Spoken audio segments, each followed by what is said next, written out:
Hey everyone, in the second part of our sequence synthesis series, we'll be looking at the sigma notation. Alright, now this sigma notation was briefly introduced in the introduction video, but here we'll be discussing it more in depth. Alright, so as mentioned in the introduction video, we know that sigma is basically a summation. Alright, now there are only two ways, right, we can use this. So again, we can either express it as a summation of a term, a general term, or a summation of a function, any function that's possible. All right. Again, not limited to n. We can have uk or fh. All right, it really doesn't matter. Now, very similar to your integrals, we need a lower limit and an upper limit. Although for our sigma notation, we need to specify which variable we are applying the limits to. So let's say we look at sigma of un.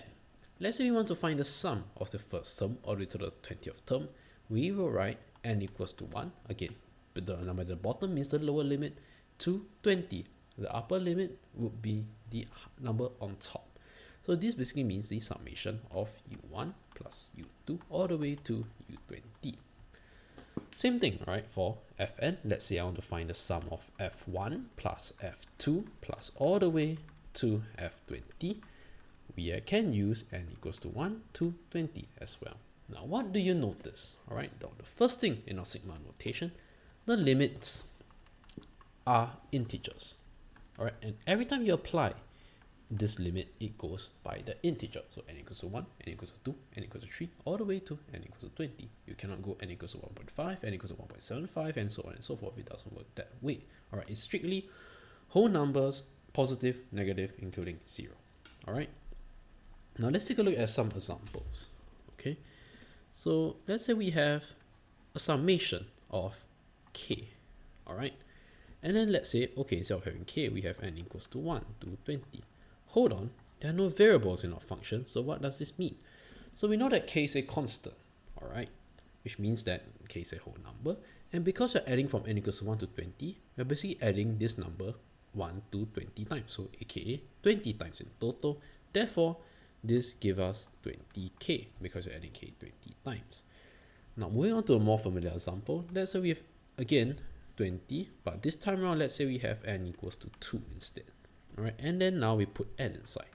So you do notice that this basically means 2 plus 3 plus 4 all the way to 20. Alright, basically it's a arithmetic progression with the first term 2, last term 20.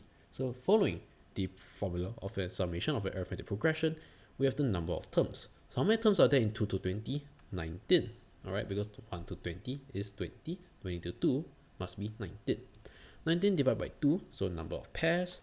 Then because you have sigma notation, it's very easy, right? You have the first term, you have the last term. So use the a plus l formula instead of 2a plus n minus 1d. So it's just simply 2 plus 20. So we have 22 times 9.5. So this basically means 19 times 11, which will give us 209. All right. Now let's move on to another familiar example. Again, we have 20. Let's say now we have 3 instead, and we have a times r power n minus 1. And you notice this is basically the general formula of our geometric progression, and therefore we're looking at a summation of a geometric progression from the 3rd term to the 20th term. So again, we look at the formula, which is basically a, the first term, they are adding, all right? So because now the first term we're adding is at n equals to 3, so the first term is basically a r squared. Now, following the formula, 1 minus r power number of terms. So 3 to 20, there are 18 terms, right? 20 minus 3 plus 1. Therefore, 1 minus r power 18 over 1 minus r. Alright, so there we have it, 3 basic notations, or 3 basic examples of our sigma notation. Now, moving on to some of the rules that we'll be discussing here. Alright, now the first rule that you need to know, okay, let me write this in blue. First rule, as you mentioned from just now, as you see from just now, if you have n equals to 1 to, let's say, for some k, and you're only adding a constant a, this will simply mean k times a. Alright. 2. Very similar to your integration. If we have n equals to 1 to k again, and we have fn plus gn, regardless whether gn or fn are constants or whether they have an n or not. This equals to, again, you can split that up, right, just like your integration, summation of fn plus the summation of gn. All right, same thing, limits will be the same, similar to your integration. Thirdly, again, very similar, exactly the same as our integration. Again, let's say we have 1 to k, and then we have a constant h, fn. Now, h is a multiplier, therefore we can simply factorize out the multiplier h to give us h times n equals to 1 to k fn. Now, fourth formula that you should know, k, let's say n equals to 1 fn. This equals to n equals to 1 a fn plus n equals to a plus 1 to k, assuming that a is less than k.